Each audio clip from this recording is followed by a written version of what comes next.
In this video, we're going to cover DuckStation installation on the Xbox Series X and S.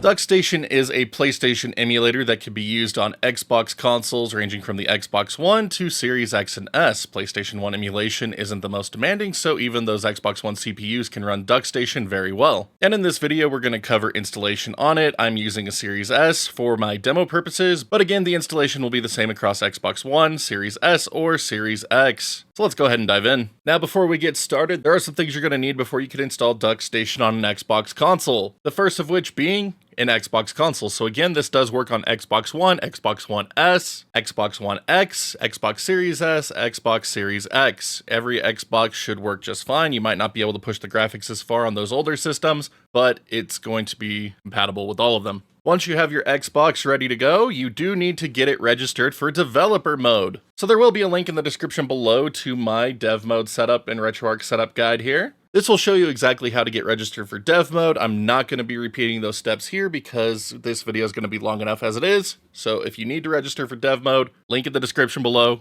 gets you taken care of. The last thing you're going to need is a USB drive of any variety, be it a mechanical hard drive, thumb drive, or external SSD. That USB drive then needs to be properly formatted into NTFS format with proper security permissions. So those are again covered in my dev mode setup guide. But if you just need to set up a USB drive, I do have separate videos on those. So those will be listed down in the description below. If you're looking to get a USB drive and need some recommendations, I've been using this Crucial X6 for well over 2 years now, and it has been working beautifully. So link to this will be in the description below, and if you decide to pick it up, you're supporting my channel as well, so thank you! Once you have dev mode registered and activated and your USB drive set up, head over to the Xbox Dev Store, link will be in the description below, and we're just going to scroll down to the emulator section here and download DuckStation New. Now from here, you can click on the download button, and if that download doesn't give you the dependency files needed for DuckStation, click on the official page, and you'll see a dependency zip under the assets, so just download this as well.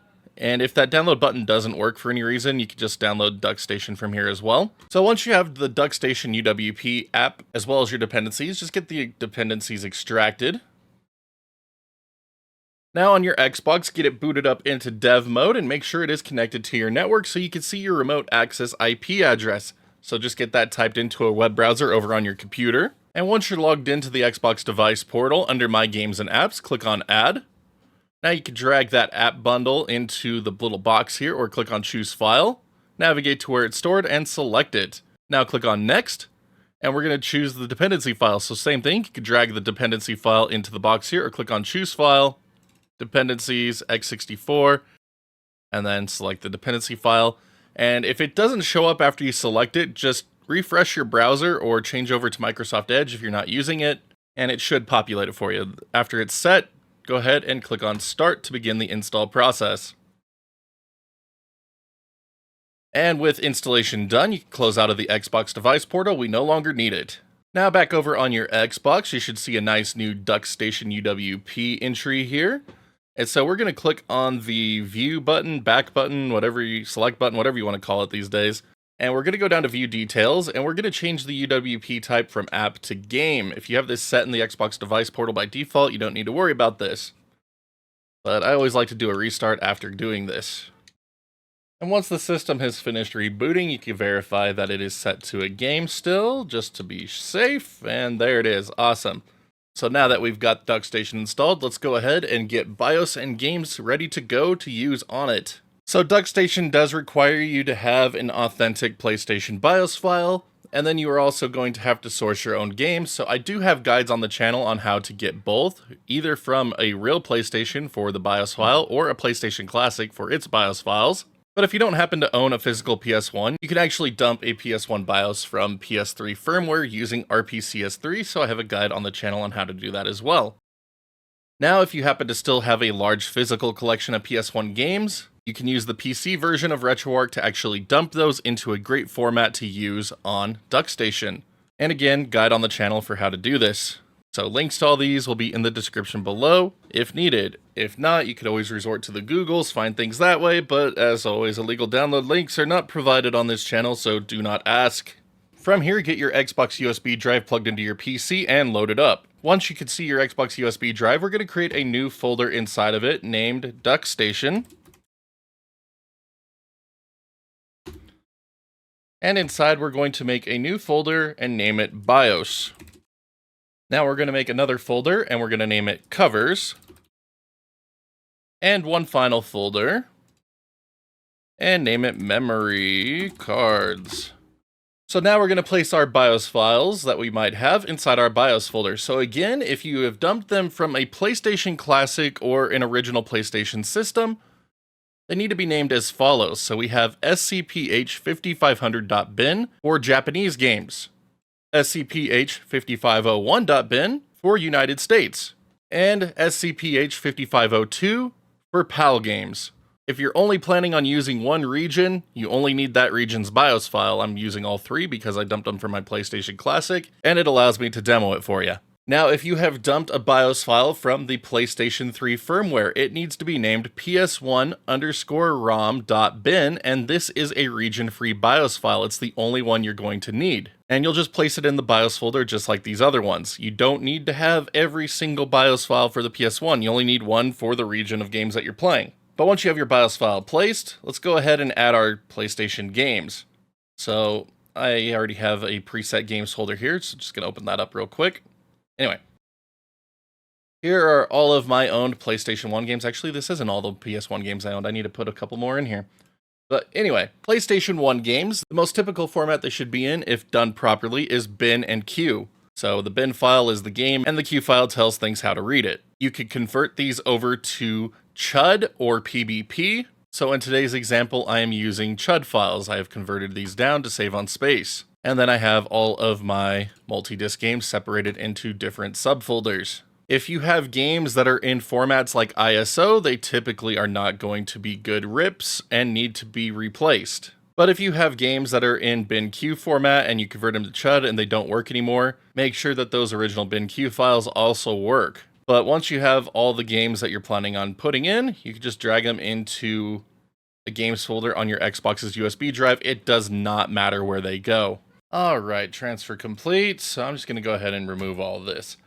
So once you have your games placed, you can decide whether or not you want to add cover art to them. So to make this a little bit easier, I'm just going to open up another tab to that covers folder we created earlier. This way I can see my games. And then we can add our cover art into the covers folder here momentarily. So one of the methods I like to use most if I don't have an automatic scraper is to just head over to GameFAQs, look up the game in question, head to their media section, boxes, and they usually have a nice selection of boxes for numerous versions of games. So here we go, Metal Gear Solid for PlayStation in the US. Gonna save that image. And now to add it to my covers page, I'm going to do so for Disc 1 and Disc 2, so it just needs to match the same name as your game files. So for example, there we go, there's Disc 1, add it to my covers folder.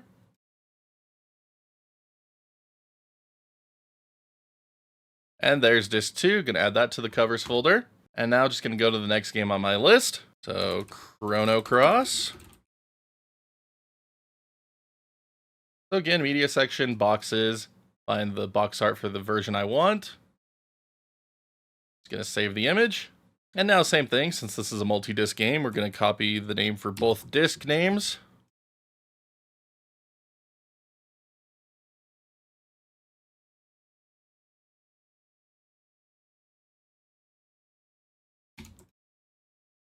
And add it to our cover folder. So again, you could just go through and do this for all of your games if desired. If you don't care about having the cover art, you could just go ahead and skip over this step and move on to the next part of the video. So give me 1 second to finish up my cover arts. So I have discovered through the course of doing this tutorial that the covers need to be in PNG format instead of JPEG to show up properly in DuckStation. So the easiest way to edit these on Windows is just to open up Paint. Then you can just drag one of the cover arts in. File, save as, change it over to PNG format, and then put it back in your covers folder. And then just do the same thing for all of your covers that happen to be in formats that aren't PNG. Alright, there we go. My cover art is now placed for all my games. So now that we have our folders created, our BIOS files and games placed, we're ready to move back over to the Xbox. With your USB drive connected to your Xbox, go ahead and open up DuckStation. And the first thing we're going to do is set our BIOS files. So heading down to the settings menu here, press right bumper to move over a couple pages until you get to BIOS settings. From here, navigate down to BIOS directory, press A, and then click on parent directory until you get to the root directory where you can see your USB drive listed under E. Now select your DuckStation folder, choose your BIOS folder, and tell it to use this directory. Now your BIOS file for each region should just be under auto detect. You don't really need to change this, but if you have multiple BIOS files in your folder, you can select which one you want to use for each region and manually select it if desired. Again, this is not needed, just an optional step if you want to take it. Now, one thing to note, if you are using this ps1_rom.bin file, you need to have fast boot enabled, otherwise it will not work. It does not have a boot animation, it just will not work, unlike the other BIOS files from real consoles. If you would like to skip the PlayStation boot animation, you can enable this anyway, but again, it is mandatory if you are using the ps1_rom.bin file. But once you have your BIOS files set, press A on Game List. Now press right bumper to go over to the game list settings, and we're going to tell it to add a search directory. So same deal, click on parent directory until we get to the root folders here. Select your USB drive, and then navigate to where you have your PS1 games stored. So mine are in Games, Sony, PlayStation. And I'm going to tell it to use this directory. And then it should automatically scan your directory. But you could change your default view between game list or game grid. Tell it to sort by type, serial number, title. I like to use title, but you have a lot of options here. You can invert the sort order. And if you set up any covers, you could go ahead and change your cover directory over to this, so that way your games will have those cover arts. So parent directory until you get to the root. Navigate to your USB drive, DuckStation, your covers folder, and tell it to use this directory. Now, if you ever add any new games to your USB drive, you can tell it to scan for new games, or if you've removed some, you can tell it to rescan all games to remove them from your game list. So once you have all these options set, you can just press left bumper to move back over to your games list. So this is our game list view, and you can see the cover arts there on the left in little icons and bigger on the right side, or the game grid view, which just has everything played like so. Now, one last option we're going to want to set before starting up a game is our memory cards, because we do not want things to save to the internal storage on the Xbox just in case dev mode decides to wipe everything at random. So backing out of our games list with B, head down to settings, and this time we're going to go over to the memory card icon over on the right side, so right or left bumper to get over to that quickly. And under the memory card directory, we're going to press A, parent directory all the way to the root directory again, select our USB drive under E, our DuckStation folder, our memory cards folder, and we're going to tell it to use this directory. Now, there's some settings in here you might be interested in doing, so the first of which being to use a single card for multi-disc games. Recommend leaving this on, otherwise you're going to have 2 to 4 different memory card files for multi-disc games, and they won't communicate with each other. That's not a good time. But under memory card port 1, memory card 1 type, we're going to leave this on separate card per game, so that way you don't have to worry about running out of space. You only get about 15 saves per memory card, which is not the best. So if you're sharing that between a lot of games, you can run out of space really quick. Now, if you do want to have a shared memory card for different games, I like to do that under memory card 2. We're going to share it between all games. And then the shared card name, you can change this to whatever you want. This is the default one that it will create.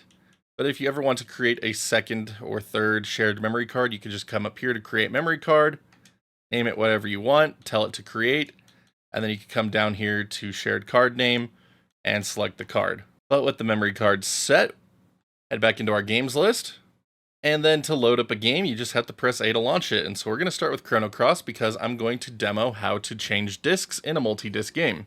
All right, so here we are in Chrono Cross Disc 2, just going to tell it to start a new game. And it's going to tell me to insert Disc 1. So to access your in-game menu on DuckStation, you just click down on L3, R3, and that'll bring you into your in-game menu. From here, just navigate down to Change Disc, and you can choose between From File, or if you have your game separated into subfolders, it should see the other disc in your folder for you to easily select. So just select the disc you need.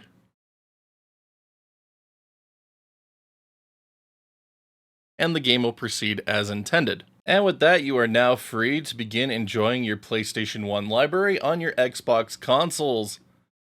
So from this point on in the video, we're going to be covering more advanced topics within DuckStation.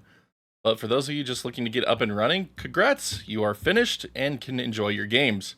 But the time has come to go over all the settings available within DuckStation, so going into the Settings tab here. First up is Interface Settings, so the first option, Pause on Start. This pauses a game as soon as it boots. Not exactly a useful setting in my mind, but it's there. Next, we have Pause on Focus Loss. This isn't going to matter on Xbox. Next, Confirm on Power Off. So if you hit exit on a game, it will ask if you really want to exit. You can decide if you want this on or off or not. And then you can also enable save state on exit or not. It's on by default. You can close out, disable this if you want. Game's already starting full screen on Xbox, so this isn't needed. And then same thing with all of these other Windows-based options, not really needed. Apply per game settings, leave this one on. You choose between a light and dark theme as desired. Next, UI language. This doesn't work on Xbox, so just leave it as it is. Next up, on-screen display. So the first option is OSD scale. You can make messages appear bigger or smaller. You can choose whether or not those messages display at all with this one. Next, you can show the speed, FPS, GPU statistics, CPU usage, GPU usage, frame times, resolution, or controller input. So a lot of things you could display while DuckStation is running. I don't find most of these to be that necessary unless you're really deep diving how a game is performing on your system. But controller input could be fun if you're streaming and want to show people your inputs. Alright, so next tab we have console settings. So the first option in this tab is region. Auto detect should work for an overwhelming majority of things, but if for whatever reason it doesn't, you can manually set your region here.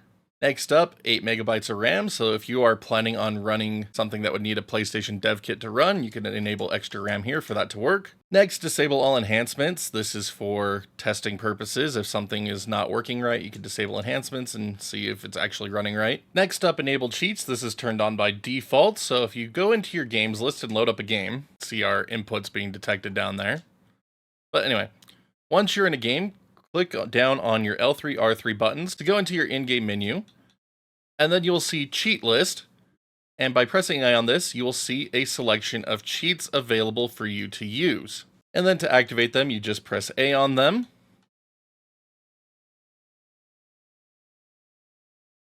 and then to disable them, same thing, just press A on them. So again, just load up any game, go into your in-game menu, go to your cheat list, and then turn on the cheats as desired. Next up, CPU emulation, execution mode, leave this on recompiler. And our next option is to enable overclocking. So this one is really important for games that were too taxing on the PS1 CPU. So by enabling this option, you can then change your overclocking percentage. So 100% is default, and then you just press A on this and change it up accordingly. So we're going to do a quick example of this. So we're going to turn overclocking off real quick. So here we are in Tony Hawk's Pro Skater 3. As you can see, we hit our 30 frames per second cap when we're not looking at much. But as soon as we see more of the level, we can see that the frame rate really begins to chug on this game. So heading back in and enabling the overclock and giving us a 200%, so twice as fast as the original PlayStation was. You can see that we are achieving our 30 FPS cap, even when we're looking at the most demanding scenes in the levels. So it's a more stable game to play and less fluctuation in the frame rate. So overclocking can cause problems, so use it on games that you know have frame drops that you want to try to overcome. And if the games don't run for any reason, just disable it once again, and you're just going to have to live with the original frame rates. Next up, enable Recompiler iCache. This is an accuracy setting, so if you want to enable this, it makes games behave a bit more like real hardware. It is worth seeing if it causes some problems in any games that you might enjoy playing, so if you're encountering errors that you didn't have before after enabling this, just go ahead and turn it off. Next up, CD-ROM emulation, so read speed up. So there's a number of options available, but do know that increasing the load speeds can break some games, so it's just like overclocking. Try it out on a game. If it doesn't cause issues, awesome. If it does, just turn it back off. And then the same thing with seek speed up times. Have a number of modifiers available. So again, try it out. If it works for your games, awesome. If it doesn't, turn it off. Next, read ahead sectors. This will read ahead on the disk to help reduce any stutters caused by your storage media. So you can choose how many sectors you want to read ahead, and then just press OK to set it. Our next option is to preload images into RAM. So if you are using a slower mechanical hard drive and it is giving you any problems for whatever reason, you can enable this option to just cache the disk into RAM and not have to worry about it. It does come at the cost of slower startup times as the image is transferred into RAM, but it's a PlayStation 1 game, so it shouldn't be too long. And our last option is to apply image patches to our PS1 games automatically. So this does only work with PPF patches at the moment, so it is very limited as most PS1 games seem to use X-Delta patch formats. But to get this to work, you just get a PPF patch file, rename it to the exact same name as your game in question, and put it in your game folder with the game. And with this option enabled, it will automatically apply it to the game when loaded. This way you don't have to edit the original disk and you can use multiple different patches. So very convenient, but unfortunately also very limited since X-Delta is not supported. Anyway, moving on, our next tab is emulation settings. So speed control, emulation speed 100%. We want to leave that on 100% unless you just want to run in permanent fast forward mode. This doesn't exactly increase the game speed. It is literally just running it faster than it's supposed to. So not super useful in my book, but your use case may vary. But we also have fast forward speed, which you can set here. So if you want to have fast forward be twice as fast, you can set that option here. And then there's also turbo speed, which you can also set to any value desired. Next, you can enable a rewind feature, and then you can change the frequency for rewind states. Then you can also choose how many slots you can do for rewind.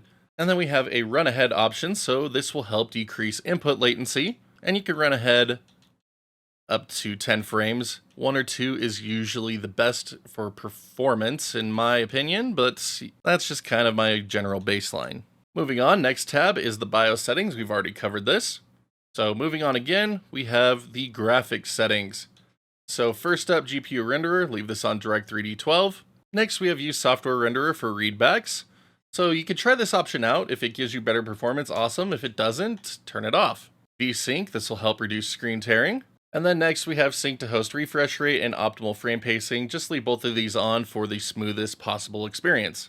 Next, internal resolution. So this is set to default PS1 resolution. And you could increase this all the way up to 4K without any issues on Xbox Series consoles. On Xbox One systems, you probably won't be able to push it as far. So rule of thumb, if you increase the internal resolution and you start getting slowdowns where you didn't have them before, just bring it back down. Next up, texture filtering. This is set to nearest neighbor by default, and this gives you the authentic PS1 look. But you can enable different filtering options such as bilinear, Jink 2, or XBR. So personal preference on which one you're going to like. Give them all a try. But I know myself and I really like nearest neighbor. Next up, line detection. So if you are upscaling, you might be interested in this option because it can remove some broken graphics that can occur as of upscaling. So you have options like quads, triangles, basic, triangles aggressive. So give each of these a try in games if you notice there are just random weird lines that don't fit quite right into your games. True color rendering, leave this one enabled. And true color debanding. So this one's pretty neat. It is a more modern technique for getting better color quality out of PS1 games. So give it a shot on your game, see if you like it on or off. Next, we have a widescreen hack. So this will just essentially force games to run in a 16:9 form, usually with glitches introduced outside the 4:3 area. So not my favorite hack to use, but it does work well in some games. So give it a shot, see what you think. Next, we have PGXP geometry corrections. So if you are a fan of the PS1, you are very familiar with its wobbly graphics. So PGXP helps to stabilize those. Next up, aspect ratio. This is set to auto game native by default, but you could force it to any of these options here to fit your needs. Next, crop mode. So this crops only the overscan areas, but you can apply it to all borders or have no cropping at all. Then you can adjust the position of your game window. Now for downsampling, this will bring your image back down to PS1 natives, but if you have higher internal resolution, graphics will still look cleaner because they are a higher fidelity to begin with. But you have box and adaptive as your options here, so give it a try. If you are interested in downscaling and want to apply things like shaders, this could be really cool and give you some really good effects.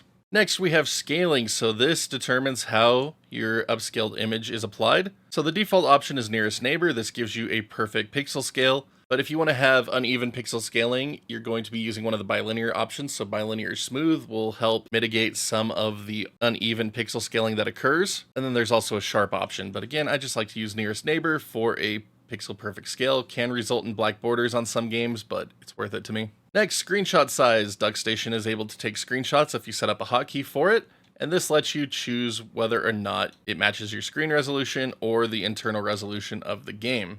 Then you can adjust the format between PNG and JPEG, and then the overall quality. Next, under enhancements, we have scale dithering. Leave this one on to get a better output image. Disable interlacing, definitely leave this one on because there are some PS1 games that ran in 480i, and we do not want to deal with interlacing because it sucks.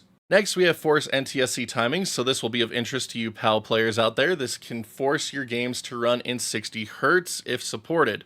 Not every game is supported, so again, it's one of those options where you just need to give it a try and see if it works with your stuff. Our next option is to force 4x3 for 24-bit display content, so this is useful if you are playing games that have a lot of FMVs and you are using widescreen hacks. By enabling this option, the FMVs will be put back into 4x3 so that way they look correct and aren't stretched out. Next, chroma smoothing for 24-bit display, so this should help with some funkiness in PS1 FMVs, so I like to turn this one on. And now for our PGXP geometry options. So we enabled this setting earlier, and now we can fine tune what is actually turned on for this one. So by default, I just recommend leaving it how it is. It gives a pretty good improvement overall.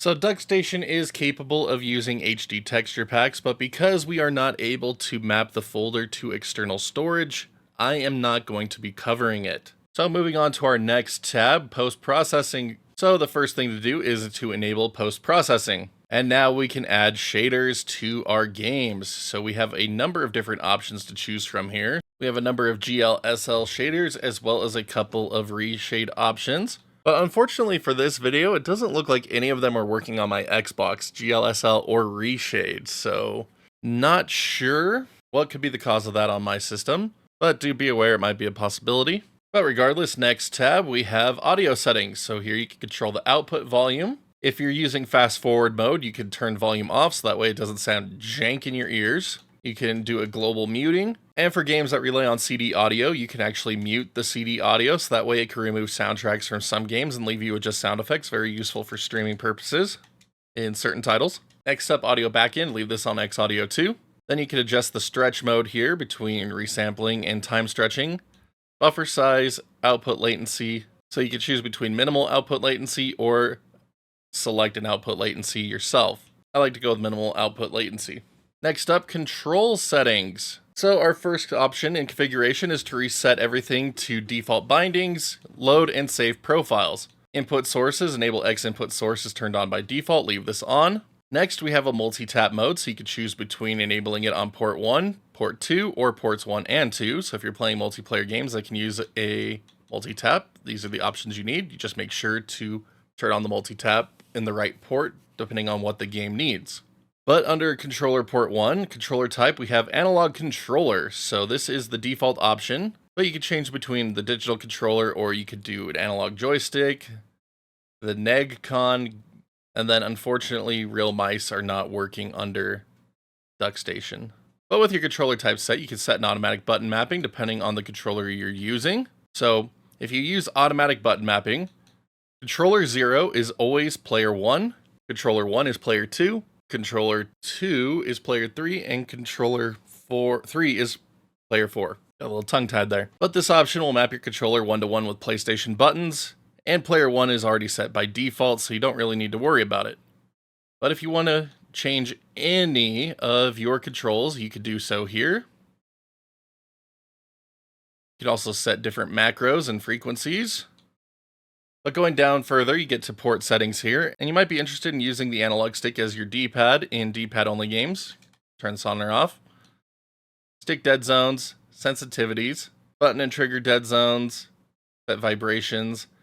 You can invert your sticks, so there was a lot of games that were inverted by default because that was normal back then, and a lot of people don't like it, so you can invert the inversion, I guess. But if you're playing multiplayer, you will also get these same options for controller port 2, and then if you enable a multi-tap for all the controllers that are attached to that. So if you're enabling another controller, you need to come down, change its controller type over to an analog controller or digital controller, and then you need to map the buttons. So again, the automatic button mapping is going to be really useful here, but you need to have an actual second controller hooked up to actually select this option, which I don't have at the moment. But it has all the same options available to you. Just map the buttons and you are set for multiplayer. All right, next up we have hotkeys. So the first hotkey is our in-game menu, which is L3, R3. So I like to enable a fast forward hotkey to back plus right trigger, but there's a ton of options available. So you could just go through and change these up as desired. So all personal preference what hotkeys you want to have set. I typically only use fast forward, so up to you to decide what you need. Next up, memory cards. We already covered this one. Next up, retro achievements. Unfortunately, it is not supported in this version of DuckStation as of making this video. You can enable this stuff, but when you go to log in, it's not available, unfortunately. So if you're interested in earning PS1 retro achievements on Xbox, you do need to use RetroArch. And now our final tab here is advanced settings. So we have log information here. We don't need to worry about any of that stuff. And then under debugging settings, just leave all of this as it is. And then same thing with display settings. We don't need to mess with any of that. But down at the bottom, we do have more PGXP settings available. And again, it's going to be very game specific. So you can enable a vertex cache for it to help with some performance. And then set different tolerances. Unless you really know what you're doing, I just recommend leaving all of this alone and using just the default PGXP settings like I mentioned earlier. Next are texture dumping options. Again, we're not going to be messing with that in this video. CPU emulation, enable recompiler iCache. Again, you can enable or disable this one as you desire. The rest of these, you could just leave them alone. And then finally, under CD-ROM emulation, you can enable a region check. This might be needed for some PAL games with copy protection. Otherwise, just leave this one off. But that does it for our DuckStation settings. Again, you're able to do quite a bit with this standalone version of DuckStation and really improve your PS1 gaming performance as you see fit. If you like things as they were, perfect. If you'd like to see things enhanced a bit more, perfect as well. But thank you so much for watching today's video. I hope it helps you get DuckStation set up and running to your heart's content. But here at the end of the video, I do have a couple of favors to ask. If you haven't done so already, please be sure to hit that thumbs up, thumbs down button, depending on how much you like today's tutorial, as well as that sub button and notification bell so you can see when new videos go live on the channel. Tons always coming out here, and I'd love to have each and every one of you along for the ride. And for anyone interested in further helping support the channel and keep it going, please be sure to check out that Patreon link in the bottom right-hand corner of the screen, or that join button here on YouTube, as any little bit really helps keep us going. Thank you to all of our current backers. You are incredible. Thank you so much for believing in what we do and helping us keep it going for so long. But until next time, my wonderful internet peeps, you all stay awesome, keep on gaming, and we'll see you back next video.